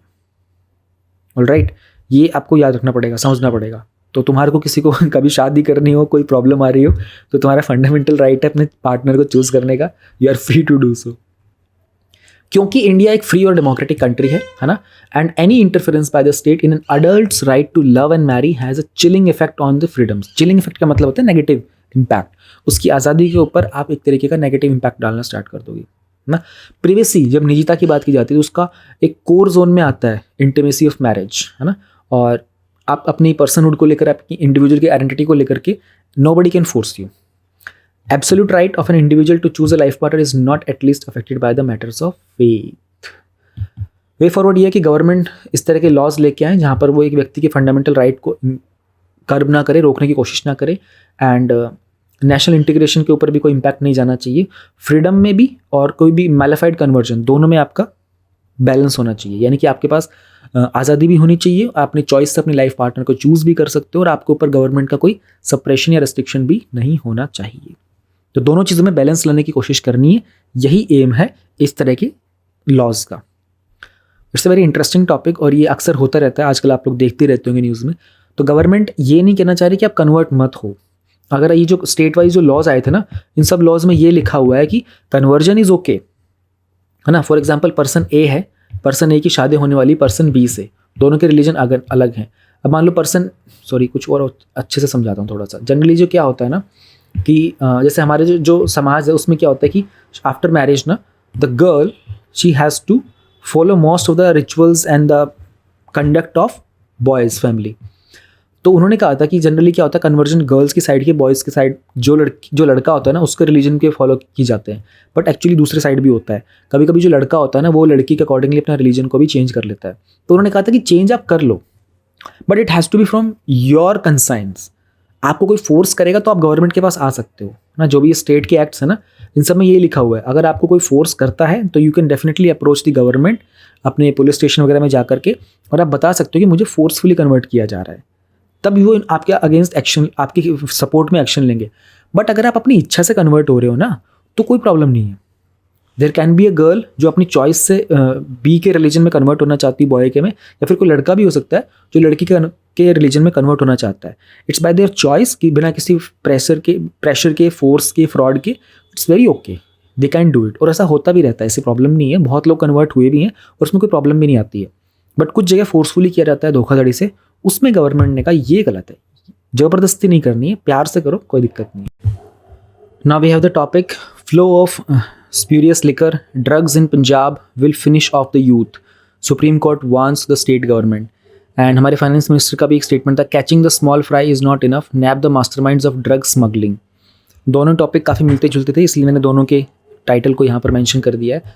हम लोग इसमें drug addiction, drug menace India में कैसे काम कर रहे हैं, मेजर रीजंस क्या है, इम्पैक्ट क्या होता है, चैलेंजेस क्या हैं, गवर्नमेंट के इनिशिएटिव्स क्या हैं, इंटरनेशनल प्रैक्टिसेस, कन्वेंशंस क्या है, ये सब समझने की कोशिश करेंगे। टॉपिक में आपको ये तो पता चल ही गया होगा कि वो कहना चाह रहे हैं कि जो नकली शराब बेची जाती है ना, खास करके पंजाब रीजन में, और आप लोगों ने मूवी देखी होगी ना वो उड़ता पंजाब, उसमें भी यही बात की गई थी कि पंजाब का जो रीजन होता है ना, वहाँ पर बॉर्डर लाइन से पाकिस्तान की साइड से बहुत सारा ड्रग जो होता है वो कंट्री में भेजा जाता है, और जो हमारा यूथ होता है ना उसको डिस्ट्रॉय करने की कोशिश की जा रही है। एंड हमारे फाइनेंस मिनिस्टर ने कहा कि ये छुटपुट लोगों को पकड़ने से कुछ नहीं होगा, जो मास्टरमाइंड्स होते हैं ना ड्रग स्मगलिंग के, उनको पकड़ के लेके आओ। तो ड्रग एडिक्शन मतलब लत लग जाना, ऐसी कंडीशन जिसमें आपको लत लग जाती है ड्रग्स की, है ना, जो कि पर्टिकुलरली नार्कोटिक ड्रग्स होते हैं। नार्कोटिक वर्ड का मतलब होता है कि जो आपके नर्वस सिस्टम को इम्पैक्ट करते हैं, ये सडनली आपको बहुत रिलीफ प्रोवाइड करते हैं आपकी लाइफ की हर चीज़ से, आपको एक ट्रांस स्टेट में पहुंचा देते हैं, आपको लगता है कि वाह क्या सुकून भरी चीज़ है ना। ये अधिकांश जो चीज़ें होती हैं ना गैर कानूनी होती हैं, ये आपके मूड को, आपके बिहेवियर को बड़ा ही अफेक्ट करती हैं। एंड कुछ केमिकल्स वगैरह का इस्तेमाल किया जाता है जो कि आपके ब्रेन में ना एक प्लेजरेबल इफेक्ट प्रोवाइड करता है, आपको बहुत सुकून, बहुत आनंद फील होता है। तो around 190 million drug users around the world हैं, एंड ये जो पूरी की पूरी परिस्थिति है ये बहुत ही तेज़ी से आगे बढ़ती चली जा रही है। खास करके जो अडल्ट्स होते हैं ना, यंग अडल्ट्स जिनकी 30 से कम की उम्र होती है, उनमें चीज़ ज़्यादा देखने को मिलती है। अगर भारत की ही बात करते हैं तो it is spreading very fast among the youth of India. And क्योंकि हमारा जो कंट्री है ना वो 2 ओपियम प्रोड्यूसिंग रीजन्स के बीच में आता है, इस पर क्वेश्चन आ चुका है पहले मीन्स में, गोल्डन ट्रायंगल और गोल्डन क्रेसेंट। क्रेसेंट मतलब समझते हो ना, चांद का जो ये वाला शेप होता है ना, चांद का ये क्रेसेंट शेप होता है। अरे यार मेरी ड्राइंग इतनी ख़राब क्यों है, जैसे चांद होता है ना, आधा अधूरा चांद बोलते हैं उसको, ऐसे ये क्रेसेंट शेप होता है। तो ये क्रेसेंट कहाँ कहाँ बनता है, पाकिस्तान, अफगानिस्तान और ईरान, तीनों कंट्रीज़ का। और गोल्डन ट्रायंगल किन किन कंट्रीज़ के बीच में बनता है, थाईलैंड, म्यांमार, वियतनाम और लाओस का। Golden crescent and golden triangle ये दोनों ड्रग के बहुत पॉपुलर रीजन्स होते हैं, और इंडिया इन दोनों के बीच में पड़ता है। तो एज पर द रिपोर्ट, एक रिपोर्ट है magnitude of substance use in India, इसको 2019 में एम्स ने रिलीज़ किया था। उन्होंने कहा था कि अल्कोहल जो है ना ये मोस्ट अब्यूज्ड सब्सटेंस है भारत के अंदर, और 5 करोड़ के आसपास भारतीय नागरिक ऐसे हैं जिन्होंने कैनबीज और ओपियोइड्स इनका इस्तेमाल किया था, इस सर्वे के अकॉर्डिंगली जो 2018 में सर्वे था। और ऐसा एस्टिमेट किया जा रहा है कि तकरीबन 8.5 लोग ऐसे हैं जो ड्रग को इंजेक्ट भी करते हैं। जितने भी टोटल केसेस को एस्टिमेट किया गया था ना, उसमें मोर देन हाफ जो थे ना वो आए थे पंजाब, असम, दिल्ली, हरियाणा, मणिपुर, मिजोरम, सिक्किम एंड उत्तर प्रदेश से। 60 लाख, तकरीबन 6 मिलियन लोग ऐसे थे जिन्होंने कहा था कि they need help for their opioid use problems, उनको मदद की ज़रूरत है। ज़्यादा से ज़्यादा बच्चे ऐसे हैं जो अल्कोहल कंजम्पशन कर रहे हैं, उसमें हाईएस्ट परसेंटेज उनकी देखी गई थी जो पंजाब में है, वेस्ट बंगाल में, यूपी के अंदर है। मेजर कारण क्या बताए गए थे लोगों के इस तरह के ड्रग अब्यूज़ के, to be accepted by the peers, दूसरे लोग हमको स्वीकार करें, हम जैसे हैं, जैसा ये पर्सन ए है ना, इसको पर्सन बी, सी, डी, ई, एफ, उसके यार दोस्त, भाई, रिश्तेदार, वो जो स्ट्रेंजर उनको मिलते हैं, सब इनको स्वीकार कर लें। जब इन लोगों की तरफ से एक्सेप्टेंस नहीं मिल रहा होता ना, तो ये जो पर्सन ए होता है ना, ये ड्रग एब्यूज़ की तरफ जाता है। और सी, ये सब साइकोलॉजिकल चीज़ है ना, आपको कोई स्वीकार कर लेता जैसे आप हो तो आपको बड़ा सुकून मिलता है, पर जब आपको कोई सुकून नहीं मिल रहा होता देन यू सर्च सुकून, है ना, वो आनंद की खोज में आप निकल पड़ते हो, और आपको पता चलता है अरे वाह वो ड्रग को कंज्यूम करके ना बड़ा सुकून मिलता है। यही चीज़ अल्कोहलिक लोगों के साथ भी होती है। अक्सर आप लोग देखोगे जो व्यक्ति बहुत सोशलाइज करते हैं, सोशलाइज को एक एक्सक्यूज़ देते हैं ना कि हम तो सोशलाइज करते हैं, ऐसा नहीं होता है। वो अपने जीवन के अंदर ना एक्सेप्टेंस ढूंढ रहे होते हैं। द मोमेंट वो अल्कोहल कंज्यूम करते हैं ना, उनका सारा वो जो परेशानी, जो लॉनलीनेस होती है ना, दूर जाती है, क्योंकि आपका जो ब्रेन होता है ना वो एक प्लेजरेबल स्टेट में चला जाता है। उनको लगता है कि ठीक है मैं ही सब कुछ सही हूँ और सब मुझे स्वीकार भी कर रहे हैं। क्योंकि जब आप अल्कोहलिक हो जाओगे, you start to abuse people around you, है ना, आपका बिहेवियर बहुत बदल जाएगा, तो everyone start to point out something at you, तो आपको लगता है कि ठीक है, now I am being talked about, अब मेरे को एक्नॉलेज किया जा रहा है, मेरे को रिकॉग्नाइज किया जा रहा है। तो ये इल्यूजन क्रिएट किया जाता है ड्रग्स के द्वारा, बाकी सब्सटेंसेस के द्वारा। इकोनॉमिक स्ट्रेस बढ़ रहा है, लोगों के पास आर्थिक तनाव बढ़ता जा रहा है, लोगों के पास पैसे कम हैं और सैलरी इंक्रीज़ नहीं होती है, महंगाई बढ़ जाती है, खर्चे बढ़ जाते हैं, जिम्मेदारियाँ बढ़ जाते हैं। तो स्ट्रेस से रिलीफ पाने के लिए भी लोग ड्रग्स का कंजम्पशन स्टार्ट करते हैं। लोगों की सांस्कृतिक जो वैल्यूज़ हैं, कल्चरल वैल्यूज़ हैं, वो भी चेंज होती जा रही हैं। एक्सपेरिमेंट के तौर पर भी करते हैं। ये तो जनरली कॉलेज वगैरह के यूथ होगा ना, जो बहुत इंटेलेक्चुअल होते हैं ना, अपने आप को बहुत ज्ञानी समझते हैं, वो बोलेंगे हम तो बस एक्सपेरिमेंट के लिए कर रहे थे। बट द मोमेंट जो वो प्लेजर प्रोवाइड करता है ना, उनको फिर लत लग जाती है। न्यूरोटिक प्लेजर भी मिलता है, ये हम लोगों ने ऊपर देखा था। इनइफेक्टिव पुलिसिंग, जो निगरानी रखने का जो पूरा हमारा मैकेनिज्म है, इकोसिस्टम है, फ्रेमवर्क है, वो अभी इतना कारगर साबित नहीं हो पाया है। अब इसका इम्पैक्ट क्या होता है? एक तो अनइंटेंशनल इंजरीज होते हैं, आप खुद को चोट पहुंचाना स्टार्ट कर देते हो, आपको पता भी, आप चाहते नहीं हो खुद को चोट पहुंचाना, बट आप पहुंचाना शुरू कर देते हो। एक्सीडेंट्स होते हैं, लोग अल्कोहल कंज्यूम करके ड्राइव करते हैं रात में, तेज़ स्पीड में, हाई स्पीड में, अपना नुकसान तो करते हैं, दूसरे का और नुकसान कर देते हैं। डोमेस्टिक वायलेंस के इंसिडेंट्स बहुत ज़्यादा इंक्रीज हो जाते हैं, तो आप लोगों ने कोविड के पैंडेमिक में देखा ही था। People were at their home, है ना, स्ट्रेस बहुत सारा था, तो अब व्यक्ति कहाँ अपना गुस्सा निकालेगा, खास करके डोमेस्टिक वायलेंस में। और ऐसा नहीं था कि डोमेस्टिक वायलेंस में मेल जो होता है वो फीमेल को नुकसान पहुँचाता है, ये तो मोस्टली होता है, डोमिनेट 95% केसेस में यही होता है कि जो मेल होता है ना, वो डोमेस्टिक वायलेंस करते हैं ऑन द फीमेल्स। बट 5% ऐसा भी होता है, फीमेल जो होती हैं वो मेल्स के ऊपर डोमेस्टिक वायलेंस करते हैं। और कोविड के अंदर आप लोगों ने देखा भी होगा, ऐसे केसेस आए भी थे। तो ये भी होता है। एंड मेडिकल प्रॉब्लम्स हो जाती हैं, आपका लीवर वगैरह तो अल्कोहल से वैसे ही डैमेज हो जाता है पूरा का पूरा, डेथ भी हो जाती है, लोगों की जान भी चली जाती है ना। आपकी आर्थिक जो क्षमता होती है वो भी खत्म होने लग जाती है, इकोनॉमिक पोटेंशियल आपका वेस्ट होता है, आपकी फैमिली, फ्रेंड्स, है ना, आपकी इमोशनल सोशल प्रॉब्लम सबको अफेक्ट करता है। और भाई ड्रग्स और शराब कोई सस्ती तो आती नहीं है, महंगी चीज़ें ही होती हैं ये सब, तो उनके ऊपर आपका फाइनेंशियल बर्डन में, आप वहाँ पैसा खर्च करोगे तो आपके पास पैसा कम पड़ जाएगा। हेल्थ को, सिक्योरिटी को, कंट्री के पीस एंड डेवलपमेंट को नुकसान पहुँचाता है। हेपेटाइटिस बी, सी, टीबी इनके होने के चांसेस बढ़ जाते हैं। फिर आपकी ड्रग के ऊपर निर्भरता, डिपेंडेंस बढ़ जाती है, अपना खुद का सेल्फ एस्टीम आपका बहुत लो हो जाएगा, आप ना उम्मीद हो जाते हो, होपलेसनेस आ जाती है ना। एंड कभी कभी लोग कुछ ऐसा गैर कानूनी और जो क्रिमिनल एक्शन भी लेना स्टार्ट कर देते हैं। लोगों के अंदर आत्महत्या की जो क्षमता होती है वो भी बढ़ जाती है, टेंडेंसीज बढ़ जाती हैं। तो क्या इस तरह की प्रॉब्लम को हम लोग हैंडल कर सकते हैं? हाँ बिल्कुल। जैसे लीगली अवेलेबल ड्रग्स होते हैं, ये हमारे साथ सामने बड़ा चैलेंज है ना। एक तो जैसे टोबैको हो गया ना, ये बहुत बड़ा प्रॉब्लम है। इसके कारण क्या, तो छोटे बच्चे जो होते हैं ना, अपने आप को एक्सपेरिमेंट करना शुरू करते हैं। अब टोबैको तो अपने आप में लीगली अवेलेबल है ना, आपको कहीं दिखेगा मार्केट के अंदर कहीं टोबैको बिक रहा हो तो आप जाकर के बोल दोगे ये तो गैर कानूनी नहीं है, इट इज़ लीगली अवेलेबल। फिर हमारे यहाँ पर जो रिहैब सेंटर्स होते हैं ना, रिहैब मतलब उस व्यक्ति को वहाँ पर दोबारा से ट्रीट किया जाता है ना, trying to bring the person back to the natural route. तो हमारे पास ऐसे रिहैब सेंटर्स की कमी है। एनजीओ जो डी एडिक्शन के प्रोग्राम्स रन करते हैं वो भी कभी कभी उस तरह का उस लेवल का ट्रीटमेंट और थेरेपी नहीं प्रोवाइड कर पाते। स्मगलिंग बहुत होती है, पंजाब, असम, ये तो बांग्लादेश और पाकिस्तान के साथ बॉर्डर टच करते हैं। फिर यूपी हो गया, है ना, यूपी के साथ ऊपर देखोगे तो आप नेपाल टच करता है बॉर्डर पे। ये वो कंट्रीज़ होते हैं जहाँ पर ओवर द बॉर्डर ड्रग की स्मगलिंग की जाती है। गवर्नमेंट ने कुछ इनिशिएटिव्स लिए थे इस तरह के ड्रग एडिक्शन को हैंडल करने के लिए, जैसे कि NCORD था, नार्को कोऑर्डिनेशन सेंटर है, ये नवंबर में 2016 के अंदर था। इसके थ्रू एक फाइनेंशियल असिस्टेंस की स्कीम भी निकाली गई थी नारकोटिक्स को कंट्रोल करने के लिए। NCB है हमारे पास, है ना, इनके पास फंड आते हैं, इन्होंने एक नया सॉफ्टवेयर बनाया था सिम्स करके, इसका नाम था सीजर इन्फॉर्मेशन मैनेजमेंट सिस्टम। इसमें एक डेटाबेस क्रिएट किया गया था ड्रग ऑफेंसेस एंड ऑफेंडर्स को लेकर, ताकि चीज़ों को हैंडल करना और ईजी हो जाए। एक हमारे पास और भी फंड था, national fund for control of drug abuse. इसमें जो भी खर्चा वगैरह होता है ना इलिसिट ट्रैफिकिंग को रोकने के लिए, उनके लिए पैसा इस्तेमाल किया जाता है। एक गवर्नमेंट एक सर्वे भी करती है, नेशनल ड्रग एब्यूज़ सर्वे, जहाँ पर ये पता चलता है via ministry of social justice and empowerment कि कैसे हम लोग एम्स वगैरह के कुछ सेंटर्स हैं ड्रग के, यहाँ पर कैसे लोगों को पहुँचा सकते हैं, कितने लोगों को इसकी प्रॉब्लम है, कैसे उसे हैंडल किया जाएगा। मिनिस्ट्री ऑफ हेल्थ के द्वारा एक प्रोजेक्ट सनराइज भी है, उसमें HIV की जो बढ़ती जो दर है उनको हैंडल करने के लिए गवर्नमेंट के स्टेप लिए गए थे 2016 में। 1985 का हमारे पास एक एक्ट है, देखो कितने सारे स्टेप ले चुकी है हमारी गवर्नमेंट ऑलरेडी। मतलब मुझे खुद नहीं पता था कि इतनी सारी चीज़ें हैं ड्रग्स को लेकर के, और इवन मुझे ड्रग्स के बारे में बहुत ज़्यादा पता भी नहीं था। इस रिपोर्ट को आप पढ़ोगे ना तो ज़्यादा इन्फॉर्मेशन आपको मिलेगी।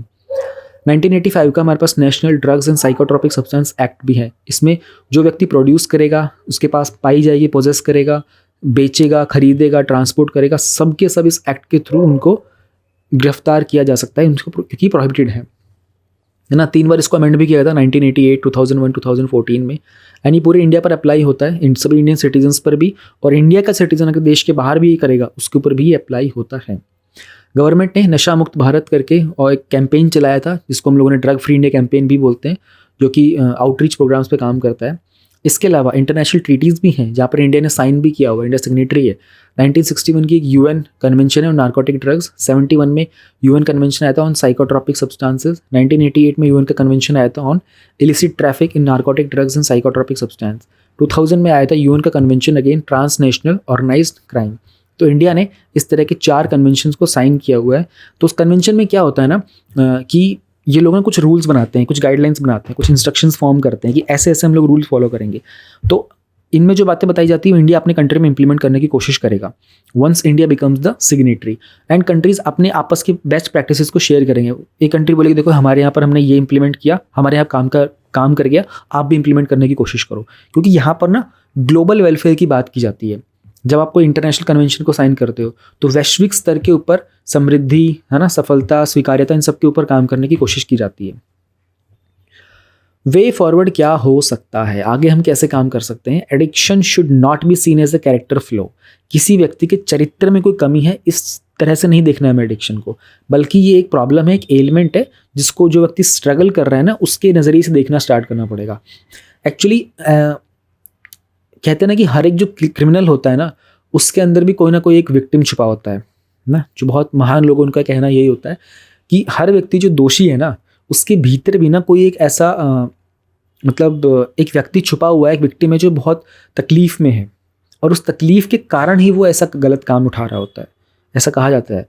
एंड अगर आप लोगों ने किसी ने महाभारत में बहुत इंटरेस्ट से पढ़ा होगा तो महाभारत में एक सिचुएशन ऐसी आती है जहाँ पर मतलब ये मेजर स्टोरीज़ में नहीं दिखाया जाता, टीवी वगैरह पर किसी ने बुक्स वगैरह पढ़ी होगी तो मैंने पढ़ा है। तो उसमें था कि कृष्णा ने दुर्योधन से पूछा था कि दुर्योधन तुझे क्या लगता है, तू जो भी कुछ कर रहा है ये सब तो अपनी इच्छा से कर रहा होता है क्या?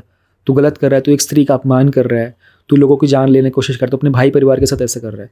उसने कहा कि मेरे पास आप स्टार्टिंग से नहीं थे ना, मेरी जो बचपन में पालन पोषण हो चुका है ना वो मेरे मामा ने किया था। तो मेरी बचपन की कंडीशनिंग ही ऐसी थी, मुझे सिखाया यही गया था कि राज करना है, मेरे पिता से वो गद्दी छीनी गई थी है ना, मेरी माँ का अपमान किया गया था, पितामह भीष्म ने धोखे से मेरी माँ की शादी मेरे पिता के साथ कराई थी, मेरी माँ को ज़िंदगी भर के लिए अपनी आंखों पर पट्टी बांधनी पड़ी। इसकी मेरे मन के अंदर ये जो भी कुछ बताया गया मेरे मामा ने बताया बचपन से, तब आप मेरे पास थे नहीं है ना। तो वो मेरी जो तकलीफ़ थी, मेरे को भी मेरी माँ ने अच्छी चीज़ें भी सिखाने की कोशिश की थी, पर मेरे मामा ने मुझे गलत चीज़ें सिखा दी, तो मैं भी तकलीफ़ में रहा हूँ, ऐसी बात नहीं है। पर अब मैं उस स्तर पर पहुँच चुका हूँ जहाँ से मेरे लिए लौटना मुश्किल है, बहुत मुश्किल है, मैं वापस उस सही जगह पर जा नहीं सकता। तो मुझे दर्द होता है, तकलीफ़ मुझे भी होती है, लेकिन मैं इतना पक चुका हूँ ना, पत्थर बन चुका हूँ इस चीज़ में। तो ये वाली चीज़ें, एडिक्शन को हम ये नहीं कह सकते किसी व्यक्ति के चरित्र में कोई कमी है, उसकी परिस्थितियाँ ऐसी हो गई थी कि अब वो व्यक्ति उसको हैंडल नहीं कर पाया। तो ये जो स्टिग्मा बना हुआ है ना कि drug taking needs to be, इसको की ज़रूरत है, आपको ड्रग्स इसको रिड्यूस करने की ज़रूरत है। कुछ क्रॉप ड्रग्स होती हैं जिसमें मोर देन 50% अल्कोहल और ओपिएट्स होते हैं, उनको भी हमें कंट्रोल करने की ज़रूरत है। एंड खासकर ये पुलिस ऑफिसर इसके ऊपर थोड़े स्ट्रिक्ट एक्शंस लें। रेडिकल पॉलिटिकल डिसीजंस लिए जाने चाहिए अल्कोहल को प्रोहिबिट करने के लिए, खासकर जैसे बिहार हो गया, यहाँ पर ना कोई दूसरा सॉल्यूशन लेके आना चाहिए। And when people do not exercise self control the state has to step in. और हमारा आर्टिकल 47 भी इस चीज़ के ऊपर बात करता है, अल्कोहल प्रोहिबिशन पर, जो कि DPSP है, गांधी जी का ये हमारा एक सिद्धांत था। एजुकेशन के करिकुलम में ड्रग एडिक्शन के ऊपर चैप्टर्स इंक्लूड किए जाने चाहिए, उसका क्या इम्पैक्ट होता है, डी एडिक्शन, प्रॉपर काउंसलिंग की जानी चाहिए, ये भी एक दूसरा ऑल्टरनेटिव है। हमारे स्कूल में किया गया था, आई रिमेंबर हमारे स्कूल में हम लोगों को स्पेशली बुला करके क्लास में और मूवीज़ दिखाई जाती थी, मतलब कुछ शॉर्ट मूवीज़ दिखाई जाती थी कि जो लोग ड्रग एडिक्शन में फॉल कर जाते हैं, इस कैटेगरी में आते हैं, उनकी क्या हालत होती है। वो अपनी ज़िंदगी ख़राब कर लेते हैं, अपने घर परिवार के साथ पूरा उजाड़ देते हैं, पूरी फैमिली डिस्ट्रॉय कर देते हैं, फाइनेंशियल अपने रिसोर्सेज को डिस्ट्रॉय कर देते हैं, यार दोस्त गलत काम करते हैं। These people not just do drug abuse, बल्कि अपने फैमिली को मारपीट करना है ना, डोमेस्टिक वायलेंस, घर परिवार वालों के साथ सेक्सुअल अब्यूज़ करना, चोरी चपारी करना, लोगों को मार देना, ये सारी चीज़ें करने लग जाते हैं। And as per the story वो व्यक्ति पहले ऐसा नहीं था, उसकी थोड़ी सी सिचुएशन ख़राब हुई, उसका मन बेकाबू हुआ और उसको मन को शांत करने के लिए उसने इस राह को पकड़ लिया, अब वो उससे लौटना नहीं चाहता। तो देर आर ऑल्टरनेटिव्स अवेलेबल। आप लोग यूट्यूब पे ये वीडियो देख रहे हो ना, अभी एक नया टैब ओपन करो और यूट्यूब पर सर्च करो ऑल्टरनेटिव्स ऑफ बूजिंग करके, एक वीडियो आएगी। खुर्शीद बाटली वाला नाम का पर्सन होगा, ग्रीन कलर के कुर्ते में है, the person is sitting, and you watch that video. उस वीडियो को देखो ना तुम्हें समझ में आएगा। और एक और वीडियो है, उसका नाम होगा द मून इज़ स्माइलिंग करके, अभी सर्च करके देख लो, उसमें भी खुर्शीद बाटली वाला की बड़ी अच्छी वीडियो है। उसमें I think he is wearing blue kurta something, and ये दो वीडियो बैठकर देखना, बहुत ही अमेजिंग कंटेंट है, आपको ना नई नॉलेज मिलेगी। तो ठीक है, हमारा ये वाला टॉपिक यहाँ पर ख़त्म होता है।